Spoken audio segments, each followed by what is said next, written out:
a question regarding how you learn a new track. So you have to learn your new track in, you said, a week.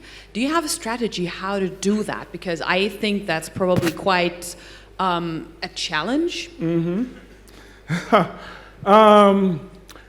Step-by-step process, right? The first thing you do is like, how many corners are on this track? Okay, 14 in Nagano. They're all very different. And then which directions do they all go?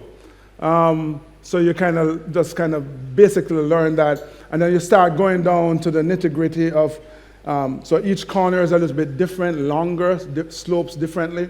And so drivers spend a lot of time visualizing. And we don't have time to talk about all of that. But basically you're looking at a corner, and you're looking at that point where you need to enter the corner. And then you're kind of tracing the line that you're taking through the corner, and you're just getting that cemented in your head, and then the line that you want to take out, and you're practicing in your mind driving that line. So when you see a sled go swoosh through the corner, oftentimes the driver steered 3 times.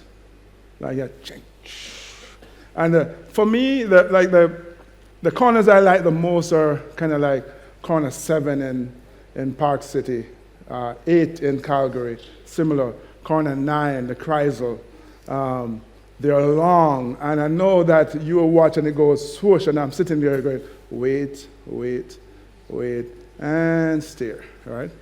So as you're studying it, you start visualizing it, and so that it sticks, and it becomes kind of like Pavlov dogs, it's conditioned reflex.